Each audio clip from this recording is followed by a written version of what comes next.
안녕하십니까. 자, 우리 부동산 세법 첫 번째 시간 좀 가져보도록 하겠습니다.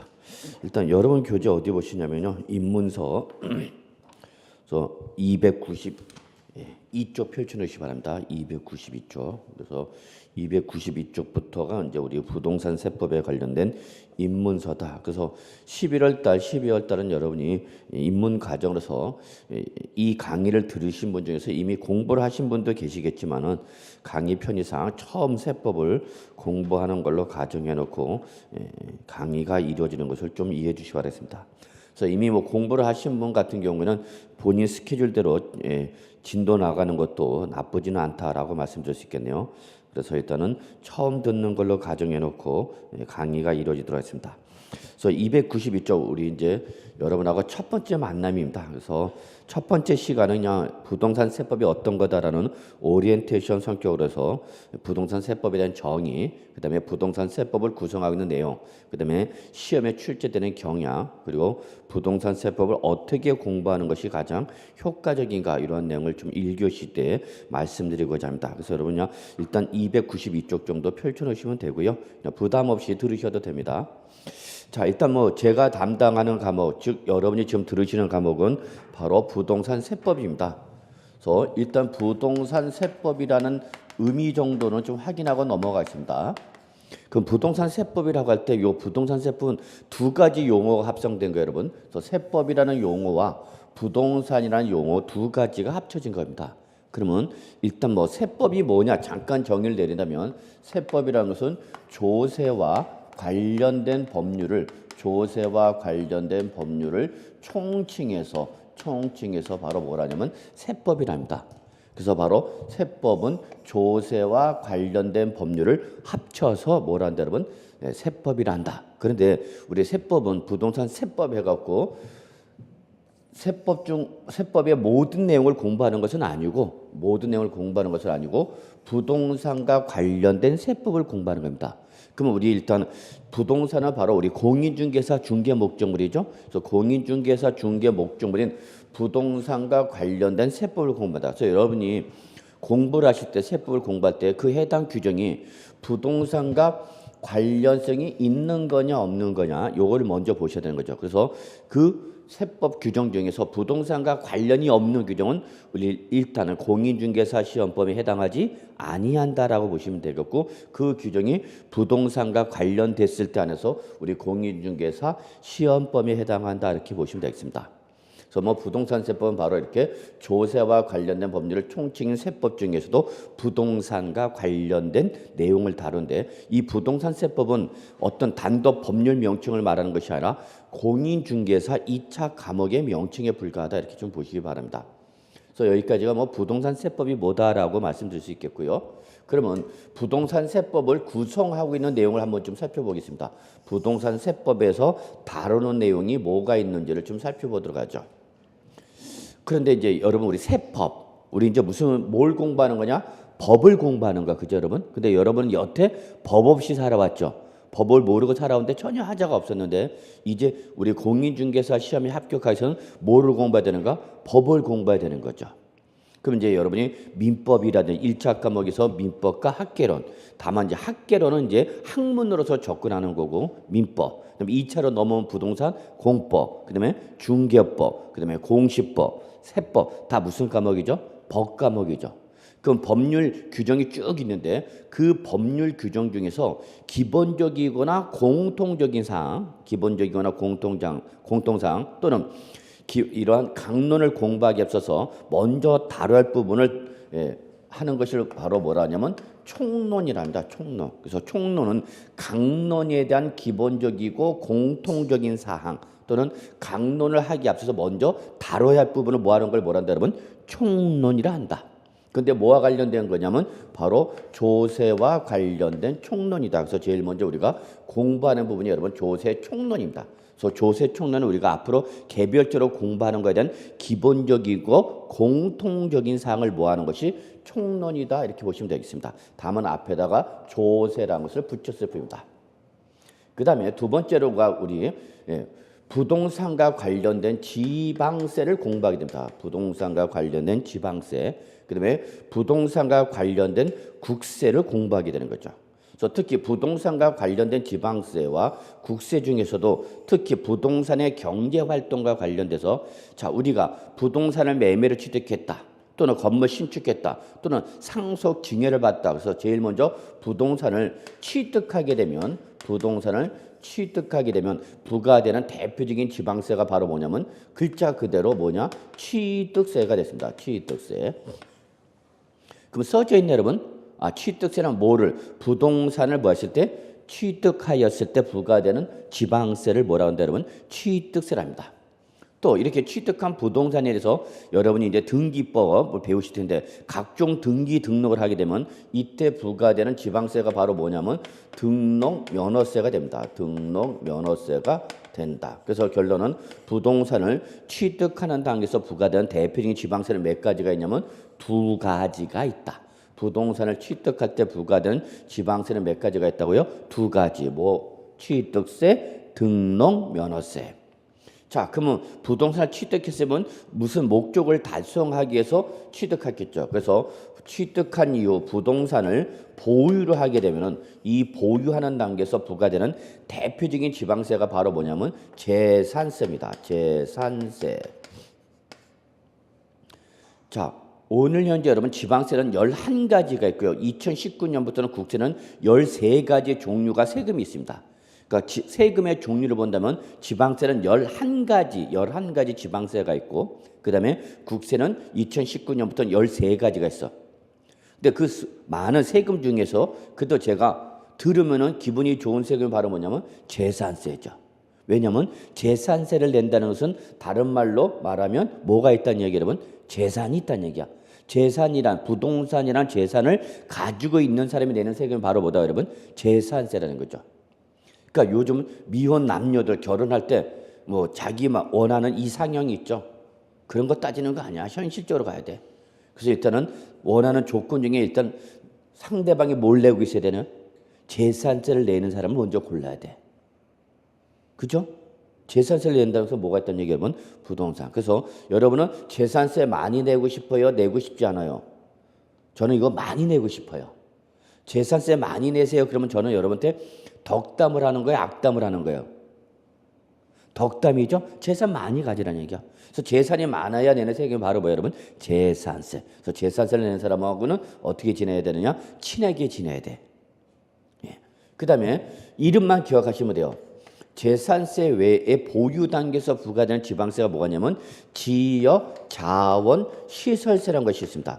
지역 자원 시설세라는 것이 있다. 이게 뭔지 몰라도 돼. 그냥 이름만 기억하시면 돼. 지역 자원 시설세라는 것이 있다는 것만 좀 기억해 두시고요.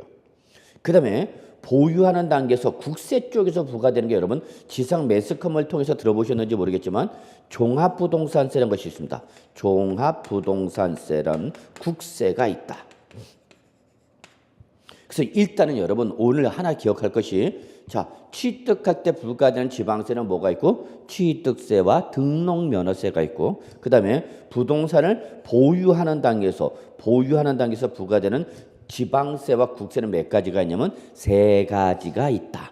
요 3가지를 기억해 두셔야 되는데 요걸 앞글자 따서 재산세 할 때 재자, 지역 자원 시설세 할 때 지자, 그 다음에 종합부동산세 할 때 종자. 그래서 요 3개를 합쳐갖고 어떻게 외우냐면 여러분 재지종 이렇게 외우시기 바랍니다. 그래서 보유세는 몇 가지가 있다고 여러분? 3가지 어떻게 외운다 여러분? 재지종. 그래서 앞으로 여러분 제가 1년 내내 보유세 3가지요. 그럼 여러분 뭐라 대답하셨냐? 재지종 이렇게 대답하시고 반드시 외우셔야 됩니다. 왜냐하면 시험에도 가끔 나오니까.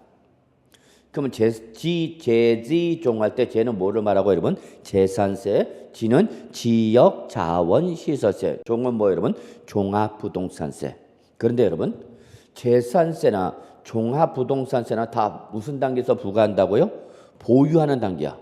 그러면 차이점은 뭐냐면 재산세는 재산, 즉 부동산을 갖고 있기만 하면 부동산의 가액과 관계없이 모든 부동산 등의 소유자가 내는 지방세가 바로 뭐냐면 바로 재산세입니다. 그러니까 부동산이라는 재산을 갖고 있기만 하면 부동산이라는 재산을 소유하고 있으면 그 부동산의 가액이 얼마냐를 관계이시 없이 다 내는 세금이 바로 뭐냐면 재산세가 됩니다.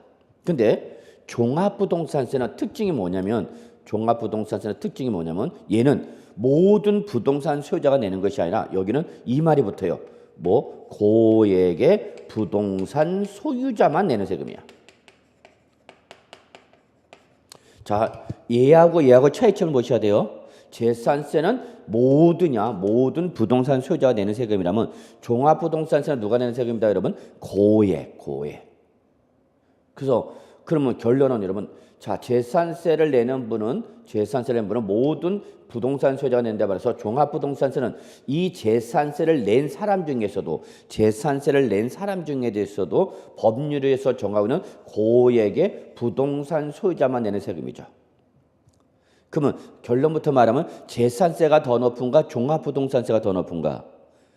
종합부동산세가 더 높은 거죠. 그러면 재산세를 내는 사람 중에서도 종합부동산세를 내는 사람은 이때는 묻지도 말고 따지도 말고 무조건 물어야 되는 거야. 이해하셨어요? 네.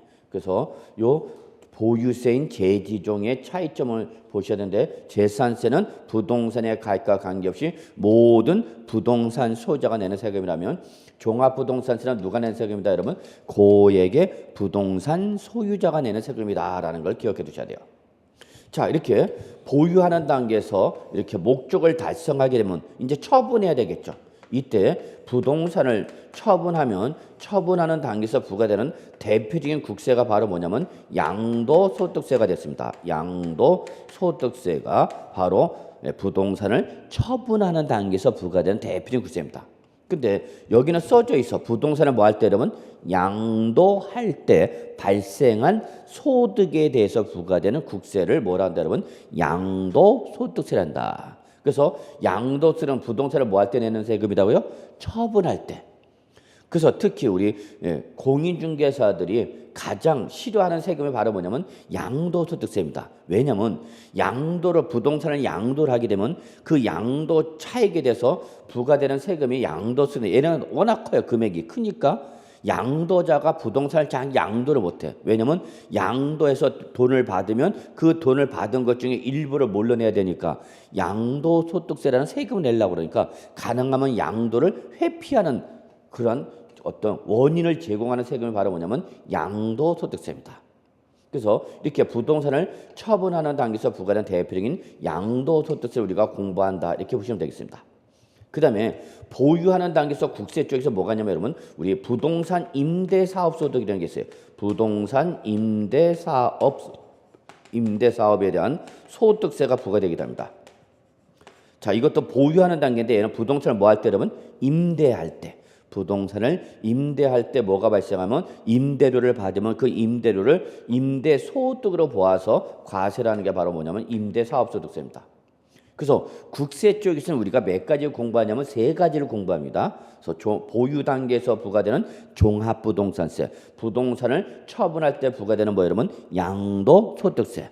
자, 요 내용이 우리 부동산세법에서 공부할 내용입니다. 부동산세법에서 공부할 내용이 이러한 내용이다. 그래서 결국은 부동산세법은 크게 몇 파트로 구분하냐면 세 개 파트로, 첫째 총론, 둘째 부동산과 관련된 지방세, 세 번째가 부동산과 관련된 국세 파트로 나누고 지방세 쪽에서 공부를 하는 것이 바로 취득세, 등록면허세, 재산세, 지역자원 시설세, 여기까지가 뭐냐면 지방세. 그 다음에 종합부동산세, 양도세, 임대사업소득세는 무슨 세 여러분? 국세에 해당. 이러한 내용을 다루는 과목이 바로 뭐다 여러분? 부동산세법이다, 이렇게 보시면 되겠습니다. 그래서 우리가 부동산세법을 우리가 공부하는 내용을 좀 살펴봤습니다. 자, 그러면 지금부터는 시험에 어떻게 나오는지 봅시다. 시험에.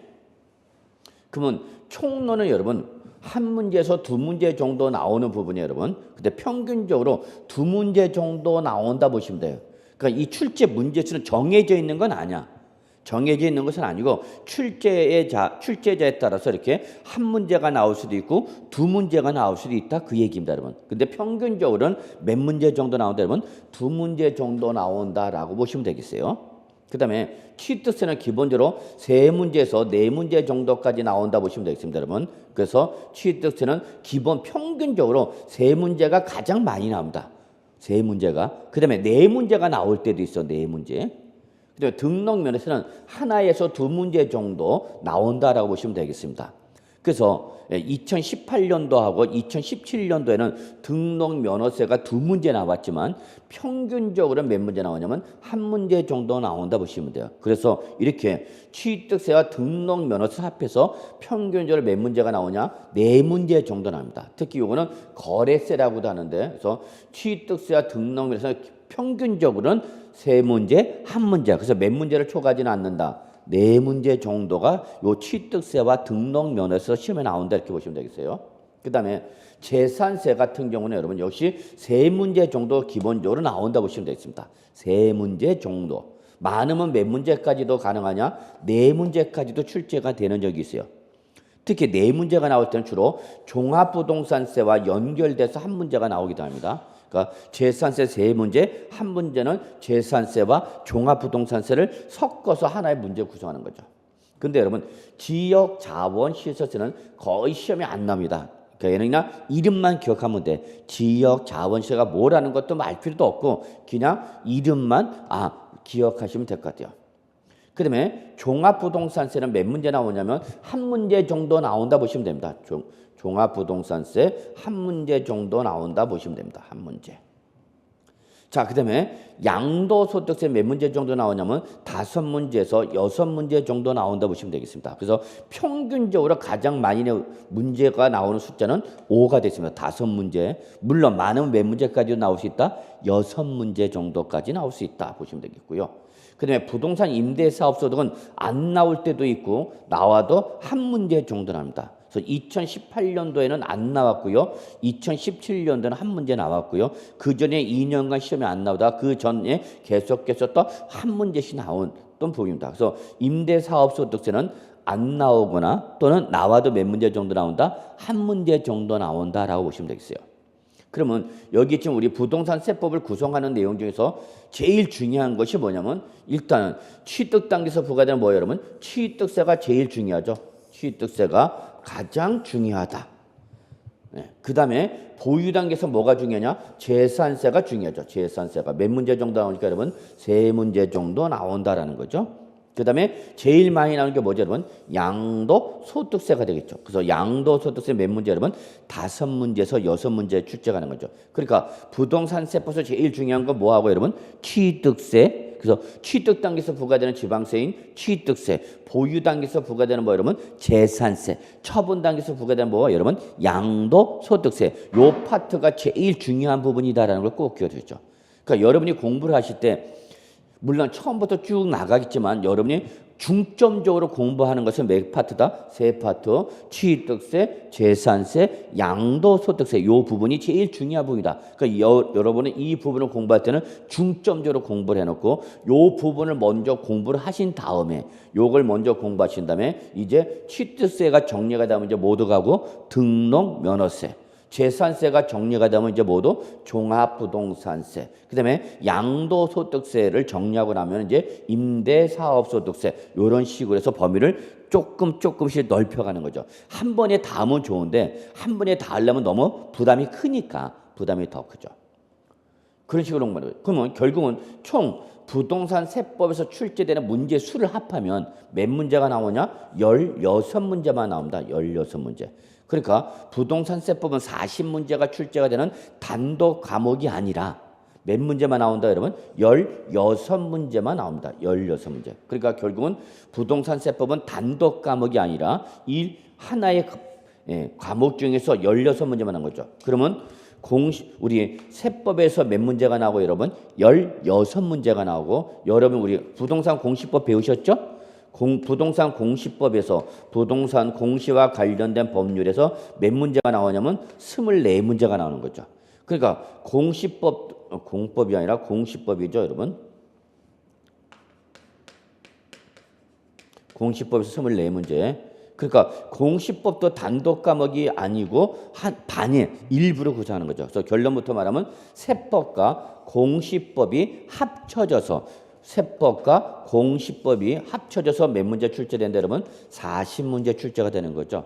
그래서 여러분이 공부를 하실 때 가장 적게 공부를 하는 부분이 바로 공시법과 세법을 적게 공부합니다. 왜냐하면 일단 1차 과목인 부동산 학개론과 민법을 먼저 공부하시고 그리고 나서 이제 우리가 여러분이 고득점 과목이 중개법까지 공법과 중개법을 공부하고 마지막에 공부하는 게 이제 공시법과 세법이다 보니까 실제 합격자들도 이렇게 점수 분포들을 보면은 공시법, 세법이 낮아요. 물론 공법이 제일 낮지만 워낙 내용이 방대하고 어렵기 때문에 공법은 그냥 과락을 면하겠다 생각하시는 것도 나쁘지는 않은 전략이죠. 그렇지만 공시법과 세법은 그렇게 다른 과목에 비해서 점수가 높은 과목은 아니에요. 그 이유 중에 하나가 일단 여러분이 투입하는 시간이 제일 적으니까. 근데 여기서 최소한 여러분 우리 세법 16문제, 공시법 24문제를 합쳐서 40문제 중에서 몇 프로는 이상 맞아야 되는 거죠, 여러분? 40%. 그렇죠? 우리가 합격을 하려면 제일 먼저 합격 조건이 뭐가 없어야 되냐? 과락이 없어야 돼. 과락이 없어야 되는 것은 각 과목별로 몇 프로 이상을 맞아야 된다는 얘기 여러분? 40%. 그러면은 공시법에서도 40%를 맞아야 되고 세법도 40%를 맞아야 되나? 그거는 아니고 합한 문제 몇 문제에서 40문제. 그러니까 무차별하는가? 그러면 세법 16문제 다 맞고 공시법 24문제를 다 틀렸다 하더라도 이 사람은 과락을 면한 거죠. 왜? 합한 문제 몇 문제를 가지고 40문제를 가지고 과락 여부를 따지니까 과목별로 나누어서 40%를 맞는 것이 아니라 합한 총 40문제에서 몇 프로 이상 맞으면 된다 그러면 40% 이상만 맞으면은 일단 뭐는 멸하는가? 과락을 면하는 거죠. 그래서 첫째, 합격을 하려면 뭐가 있어야 된다 여러분? 과락이 없어야 된다. 그럼 공시법과 세법도 40% 이상을 맞아야 되니까 공시법과 세법도 공부를 해야 되는가 안 해야 되는가? 해야 되는 거죠. 해야 되는 거죠. 근데 여러분이 중요도에서 과목별 중요도에서 제일 떨어지는 과목이 바로 세법이죠. 그래서 이렇게 토요일 날 또 수업을 하니까 사람들이 많이 안 오죠.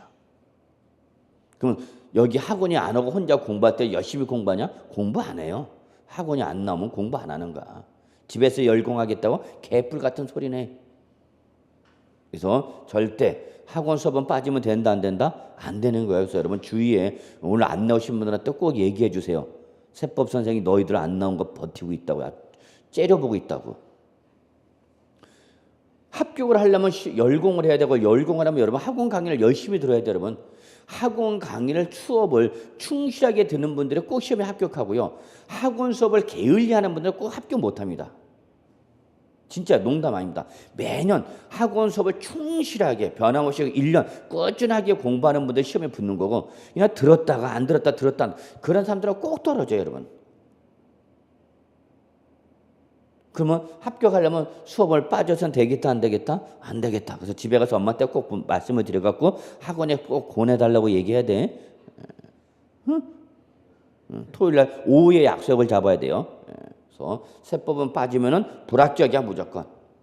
그래서 여러분이 여기까지가 우리의 부동산 세법과 그다음에 부동산 세법을 구성하고 있는 내용. 그리고 시험에 어떤 부분이 몇 문제 정도 나온다는 걸 좀 꼭 기억하시고요.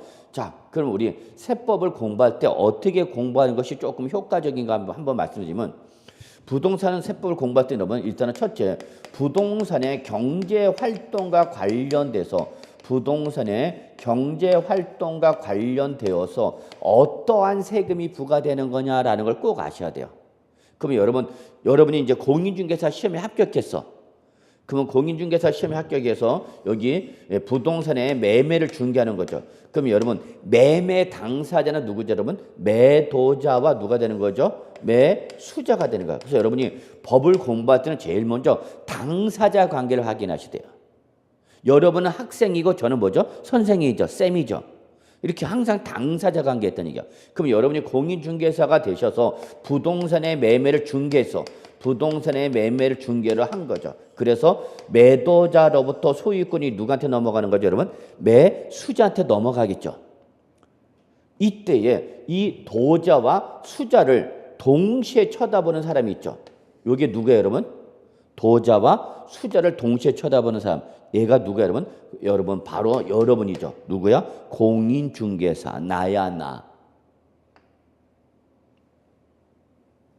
자, 그래서 공인중개사가 바로 이렇게 부동산의 매매를 중개한 거죠. 그러면 여러분이 이 부동산의 매매를 뭐 했으니까 중개해서 이제 소유권이 누구로부터? 도자로부터 누구한테 넘어갔어요, 여러분? 매수자에게 넘어갔죠? 그럼 여러분이 이제 이 얘기를 해줘야 돼요. 무슨 얘기를 해주냐면 매도자한테는 뭐가 부과된다, 여러분? 세금이? 매도자한테는 어떤 세금이 부과된다고, 여러분? 양도소득세가 부과되고, 양도소득세가 부과되고, 이 부동산을 뭐 한 사람한테는, 취득한 사람한테는 뭐가 부과된다, 여러분? 취득세가 부과된다라는 것을 공인중개사인 여러분이 도자와 수자한테 이 얘기를 해주란 얘기야. 그래서 공인중개사에서 부동산 세법을 물어보는 이유는, 공인중개사 시험에서 부동산 세법을 물어보는 이유는 이렇게 부동산의 경제활동과 관련돼서 뭐가 부과되니까? 세금이 부과되니까 그 부과되는 세금을 이 도자와 수자한테 얘기를 해주라는 얘기죠. 매매가 종결되면 양도자는 뭐가 내야 되고 뭘 내야 되고, 여러분? 양도소득세를 내야 된다라고 얘기를 해주란 얘기야. 그리고 매매로 부동산을 취득한 사람한테 뭘 내야 된다고요? 취득세를 내야 된다는 얘기죠. 그러면 수자는 부동산을 취득했을 때 뭘 내고, 여러분? 취득세. 그리고 부동산 이제 보유할 동안에는 매수자가 뭘 내야 되는 거예요, 여러분? 보유세인 제지종을 내야 되는 거죠. 그리고 다시 수자가 부동산을 처분하면 또 뭐가 부과되는 거예요, 여러분? 양도소득세. 그래서 결론, 여러분 일단은 첫째, 부동산 경제활동과 관련돼서 부동산을 취득할 때 부과되는 세금은 뭐가 있다, 여러분? 취득세와 등록면허세가 있다. 이걸 누구한테 설명하라는 얘기야? 고객에게 얘기해 주라는 얘기야. 그리고 부동산을 취득한 이후 뭐 하는 단계에서? 보유하는 단계에서는 뭐가 있다, 여러분? 제지종이 있다. 그래서 보유할 때는 기본적으로 뭘 내야 되고? 재산세와 지역자원시세. 그리고 그 부동산의 가액이 일정한 금액을 초과하는 뭐일 때? 고액의 부동산 세라면 다시 한번 국세 쪽에서 뭘 내야 된다, 여러분? 종합부동산세를 내야 된다. 이런 흐름을 말씀을 드리고 알아야 되는 거죠. 그리고 마지막으로 부동산 이제 처분하면 이때 부과된 대표적인 세금이 바로 뭐다, 여러분? 양도소득세라는 거죠. 그래서 이렇게 부동산 경제활동으로서 부동산을 뭐하거나 취득하거나 그 다음에 부동산을 보유하거나 그리고 부동산을 뭐하면 처분하면 이러한 부동산을 취득, 보유, 처분하는 단계에서 부과되는 세금이 어떤 것이 있다는 흐름을 좀 공부를 하셔야 돼요. 자, 그 다음에 이제 우리 부동산 경제활동과 관련해서 취득 단계에서 부과되는 세금, 보유하는 단계에서 부과되는 세금, 처분하는 단계에서 부과되는 세금, 이런 걸 배울 때, 자, 이 개별세법을 공부를 하게 되는데, 개별세법을 공부를 할 때는 여러분 전체 흐름, 목차를 좀 잡으셔야 돼요. 개별세법을 공부할 때는 여러분 목차를 좀 알아둘 필요가 있다. 순서를 알아두는 거죠. 그럼 제가 개별세법을 공부할 때는요, 일단 틀이 딱 갖춰져 있어. 대부분 틀이. 그러니까 1년 동안 반복하다 보면 이 틀이 여러분이 따로 외우지 않으셔도 자동적으로 아마 외우실 건데, 항상 제일 먼저 우리 개별세법을 공부할 때는 제일 먼저 총설이라 해갖고 여러분 설언이죠, 설언. 그래서 총설에서 여기는 뭐가 나오냐면 여러분 의라든지 그 다음에 개별세목의 성격 이런 것이 나옵니다. 그러면 우리가 제일 먼저 취득세를 공부한다. 그러면 취득세를 공부할 때 취득세가 뭡니다라고 뭐를 먼저 공부하고 의, 정의. 그 다음에 이 취득세는 어떠한 성격을 가지고 있다라는 성격을 이렇게 보는데, 이 부분은 시험에 잘 나오는 부분은 아닙니다. 근데 이거는 인사말 정도. 그래서 이렇게 제가 이제 벌써 강선이 2번 바뀔 정도로 이제 강의를 하고 있는데, 이렇게 딱 여러분이 앉아서 공부하는 태도를 보면 저 사람은 합격하겠다. 저 사람은 힘들겠구나. 단연간 학원을 다녀도 힘들겠구나. 그런 게 보여요. 그 보이는 이유 중에 하나가 바로 여러분이 공부도 뭐에 따라서 결정되냐면 성격. 차분하게 꾸준하게 공부를 하시는 이런 성격을 가지신 분은 시험 합격하고, 그냥 들락날락 그런 분들은 상당히 힘들었죠. 그래서 여러분 일단 개별세법에서 제일 먼저 총설에서 의의와 성격을 볼 텐데, 이거는 시험에는 나온다 안 나온다? 안 나온다. 그 다음에 두 번째, 세법도 법이야. 법률형입니다. 그럼 여러분이 법을 공부할 때 제일 먼저 용어가 이제 제일 어려워. 법률 용어. 그러면 두 번째 주의할 게 뭐냐면 당사자 관계야. 당사자. 여러분 여기 매매일 때는 당사자가 누구죠, 여러분? 매도자와 매수자죠. 그죠? 부동산 임대한다. 그럼 임대할 때 당사자는 누구죠, 여러분? 임대인과 임차인이 되는 거죠. 이해하시죠, 여러분? 자, 상속을 받으면 상속일 때 당사자는 누구죠, 여러분? 상속이 개시가 되면 당사자는 누가, 여러분? 상속인과 피상속이죠. 돌아가신 분을 뭐라고 그래요, 여러분? 돌아가신 분이 상속이냐 피상속이냐? 헷갈리면 여러분 피 보신 분들이 돌아가신 거죠. 피 보신 분이 돌아가신 거잖아. 그러니까 순간적이야. 순간적으로 헷갈리니까 몰라서 모르는 게 아니라 순간적으로 같이 봐. 피상속인이 돌아가신 거야 상속인이 돌아가신 거야. 순간적으로 헷갈릴 때는 어떻게 하면 돼? 피 보신 분이 돌아가신 거야. 그래서 상속일 때는 누가 있고 돌아가신 분이 누가 있고 피상속인 그리고 재산을 상속받는 누가 있는 거야 여러분? 상속인 있죠. 자, 증여한다 봅시다. 증여. 그러면 증여일 때 당사자는 누구죠 여러분? 주는 사람을 뭐라고 그러냐면 증여자, 받는 사람을 수중자. 이런 당사자를 빨리 알아야 돼. 당사자를 모르면 이게 지금 누구한테 적용되는 규정인지 알 수가 없어. 상속세는 누가 내는 세금이냐? 상속인이 내는 세금이야. 그럼 상속인은 누구예요, 여러분? 상속을 받은 사람이죠. 자, 증여세는 누가 내는 세금이냐? 수중자가 내는 세금이야. 그럼 수중자는 준 사람이야, 받은 사람이야? 받은 사람. 그냥 누가 내는 세금이냐를 판단하면 누구를 알아야 되냐면 당사자를 확인하셔야겠죠. 여러분 학생이고 저는 쌤이라는 것은 당사자 관계죠. 그러면 자, 세법도 법률행위고 법률행위는 항상 당사자가 있다는 걸 말씀드린 거야. 그럼 여러분 세법의 당사자는 누구냐면 과세권자와 납세 의무자입니다. 세법의 당사자는 누구다 여러분? 과세권자와 누가 여러분? 납세 의무자로 구성되는 거죠. 그런데 여러분 특히 이 중에서 납세 의무자는 시험에 아주 잘 나오는 부분이에요, 여러분. 누가 내야 되는 거냐라는 납세 의무자는 상당히 중요한 부분이다라는 걸 잊지 마시고. 그래서 일단은 총설 다음에 세법의 당사자인 누구와 누구를 공부한다? 과세권자와 납세 의무자를 공부해야 됩니다. 자, 그다음에 세 번째, 우리 세법에서는 여러분 가장 첫 번째 의사결정이 뭐냐면 그래, 세금을 때려야 되는가 말아야 되는 과세 여부를 판단하게 된다. 이러한 과세 여부를 판단하는 규정이 이걸 먼저 공부해야 된다. 이게 바로 뭐냐면 과세 대상. 자, 내가 부동산 등을 취득했다. 그럼 뭘 내야 된다고 했죠, 여러분? 취득세를 내야 된다고 그랬죠. 그럼 왜 그러냐면 부동산을 취득하면 취득세를 내야 된다고 과세 대상에 규정되고 있는 거죠. 그러니까 어떠한 것을 가지고 있을 때 취득세를 내고 어떤 걸 취득할 때 취득세를 내고 어떠한 재산을 보유할 때 재산세를 내고 뭘 양도해서 양도세를 부과할 거냐 이런 제일 먼저 과세 대상이라는 걸 공부합니다. 그런데 여러분이 꼭 하나 지금 기억할 게 뭐냐면 과세 대상이라 하더라도 여러분 비과세 해당이라면 과세 대상에서 어떻게 하는 거냐 제외되는 거다라는 걸 좀 기억해 두셔야 돼요. 써져 있어요. 여기 뭐라 써져 있어요 여러분? 비과세, 아닐 비자. 그러니까 과세를 하겠다 안 하겠다? 안 하겠다. 그럼 비과세는 여러분이 많이 알아야 돼 몰라야 돼? 많이 알면 그만큼 세금을 내는가 안 내는가 이거는 안 내는 규정이야. 그러니까 여러분이 나중에 실무 나가서도 그렇고 우리 살아가는 과정에서 무슨 규정을 잘 알면 비과세 규정을 잘 알면 세금을 낸다 안 낸다? 안 내는 거죠. 그래서 과세를 할 거냐 말 거냐를 판단할 때는 두 가지를 가지고 판단해. 일단 법에서 무슨 대상으로 규정되어 있어야 되고 과세 대상으로 규정되어 있어야 되고 그 다음에 과세 대상이라도 뭐 해당이 되면 비과세 대상이면 과세 대상에서 어떻게 한다고 여러분? 제외한다라는 걸 기억해 두셨죠. 자, 그 다음에 과세 대상으로 확정이 되면 여러분 이제 뭘 해야 되냐? 세액을 계산해야 돼. 세액. 얼마예요? 그러면 부동산 취득하면 뭘 내야 된다고 했죠, 여러분? 취득세. 그러면 취득세가 얼마냐? 자, 재산을 보유하면 재산세를 내야 돼. 그러면 재산세가 얼마냐? 부동산을 양도하면 양도소득세가 부과돼야 되는데 그럼 양도소득세가 얼마냐? 이걸 계산할 줄 알아야 되겠죠. 이때 계산 요소는 두 가지입니다. 그래서 과세표준에다가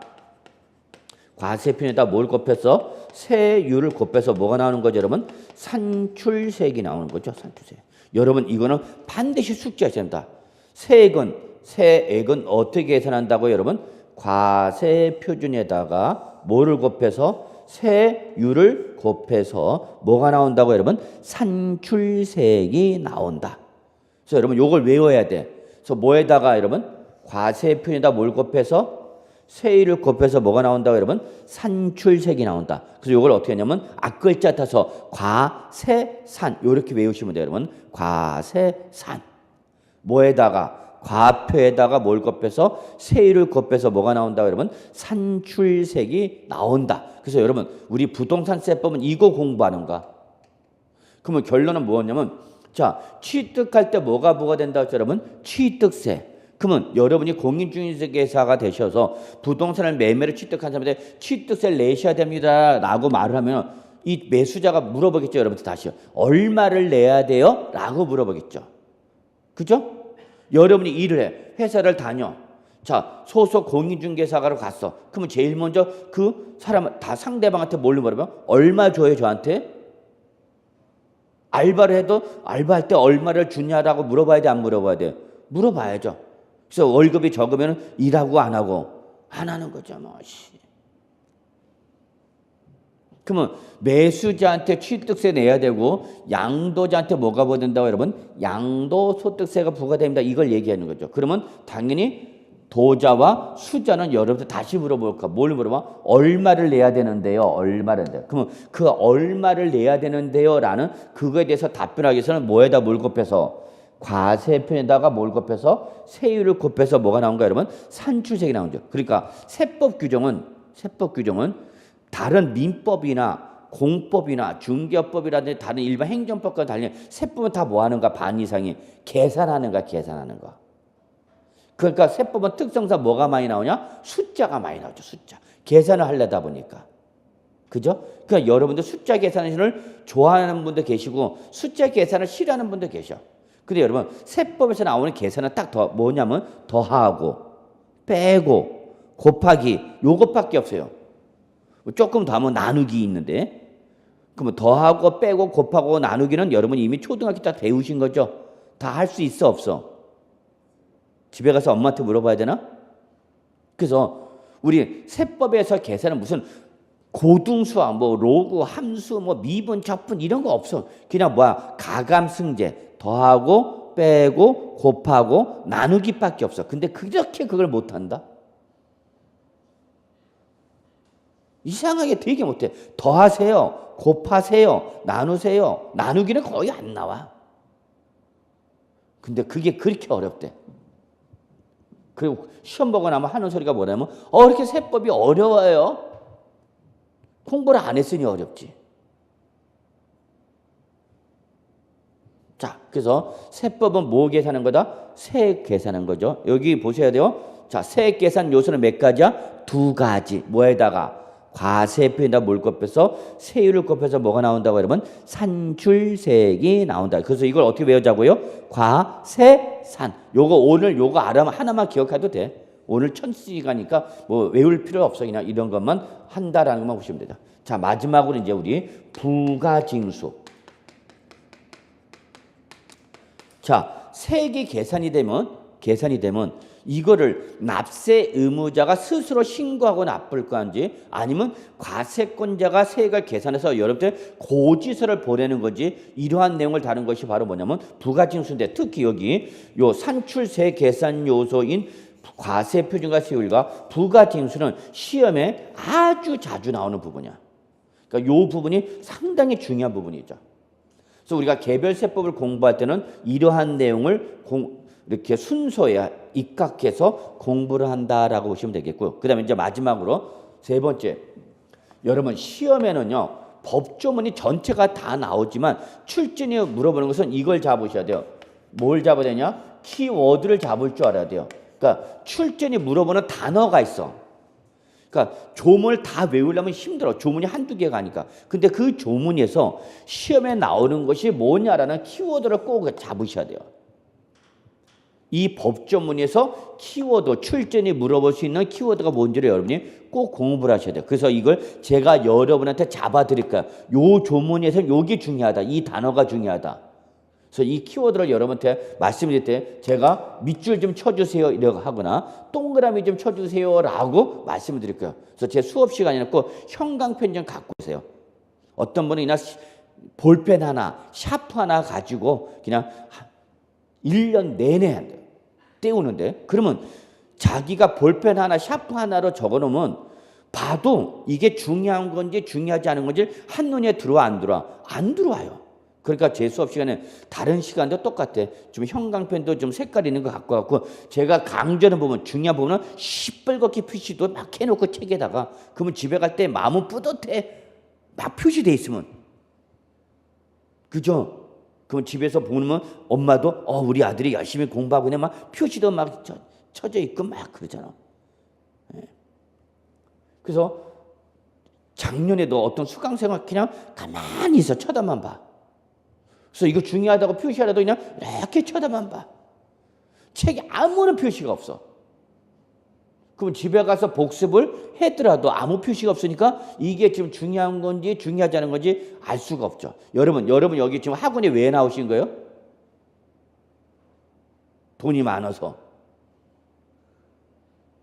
심심풀이 땅콩으로. 그런 거 아니잖아요, 여러분. 여러분이 여기 학원에 와서 수업을 들은 이유는 딱 하나야. 시험에 합격하려고 오신 거죠. 그죠? 시험에 합격하려면 시험에 합격해서 어떤 걸 공부해야 될지 알아야 되잖아. 그걸 이제 선생들이 해주는 거지. 일단 책에 있는 내용을 설명하면서 이 책에 써져 있는 것이 어떤 내용인가라고 설명을 해주고, 요런 부분이 시험에 나온다, 요런 부분이 시험에 안 나온다 설명드릴 거예요. 저는 여러분한테 시험에 안 나오는 부분은 X 표시하세요 그럴 거야. 그러니까 이런 부분은 시험에 나오는 거 안 나오는 거 안 나오는 거죠. 그리고 중요한 부분 제가 여러분 별표 하나, 또 별표 둘, 또는 별표 3개 이렇게 표시를 해달랄까. 이거는 중요도야. 중요도. 제일 중요한 거. 그 다음에 중요한 거. 그 다음에 약간 중요한 거. 별표 표시가 없는 것은 출제될 가능성은 있으나 매우 낮은 거. 그래서 제가 앞으로 수업 시간에 여러분한테 이렇게 밑줄 쳐주세요. 동그라미 쳐주세요. 이거는 뭘 잡는가? 키워드. 그럼 요거는 출제를 건드릴 수 있는 단어다 그 얘기야. 그리고 이게 시험에 나올 가능성이 높냐 낮냐에서 별표 하나, 둘, 셋. 그럼 여러분이 집에 가서 복습할 때 어떤 게 제일 중요한 거고? 별표 3개짜리가 제일 중요하다는 얘기죠. 그 다음에 별표 2개짜리, 별표 하나짜리. 아무 표시가 없는 거 그냥 빨리 눈을 보고 넘어가고. 그래서 여러분 중요한 부분은 시간을 투입해서 집중적으로 좀 공부를 하셔야 되고, 중요하지 않은 걸 빨리 쓱 그냥 읽고만 넘어가셔야 돼요. 안 그러고 처음부터 끝까지 다 완벽하게 이론을 정리하고 외우려고 그러면 여러분 절대 여러분 한평생 공부가 안 끝나. 그래서 제 수업 시간에 꼭 형광펜을 갖고 와서 제가 체킹하는 부분을 잘 표시해야 돼요. 그러니까 결석을 해버리면은, 결석을 하면 그 부분에 대한 중요도가 빠지는 거니까 그런 분들은 시험에 떨어져. 그래서 첫째, 결석하지 말고 제가 꼬박꼬박 강의하는 부분을 잘 드시면서 제가 표시해달라는 걸 책에다 꼭 표시해 주시고, 집에 가서 꼭 복습을 해야 돼, 안 해야 돼? 복습을 하셔야 돼요, 여러분. 그래서 공인중개사 시험에 합격하려면 1년간은 여러분 열심히 공부하셔야 돼요. 1년 정도는 공부하셔야 돼요. 그래서 1년 만에 붙으면 빨리 붙는 거야. 지금 요즘 2년, 3년도 막 가. 어떤 어르신들은 5년 차, 6년 차 할아버지들은 막 5년, 6년, 7년 바꿔. 그래도 젊으신 분들, 여기 다 젊으신 분들만 계시니까 젊으신 분들 그냥 1년 정도만 꾸준하게 공부한다라고 생각하시면 충분히 공인중개사 시험 합격할 수 있다 없다? 있다라고 말씀드릴 수 있겠습니다. 자, 그래서 여기까지가 여러분 우리 여러분과 처음 만나고 조금 오늘 첫 시간이니까 어색도 하고 이게 제 이상한 놈이네 그런 생각도 들고 그러실 텐데, 그래서 오늘 그냥 첫 번째 시간은 오리엔테이션 성격을 해서 우리 부동산 세법에 대한 의의, 그다음에 부동산 세법을 구성하는 내용, 시험에 몇 문제가 나온다는 것, 그리고 어떻게 공부하는 것이 가장 효과적인가라는 것을 말씀드렸습니다. 그래서 일단 1교시는 여기까지 먼저 할게요. 그래서 여기까지 해서 1교시 마무리하겠습니다.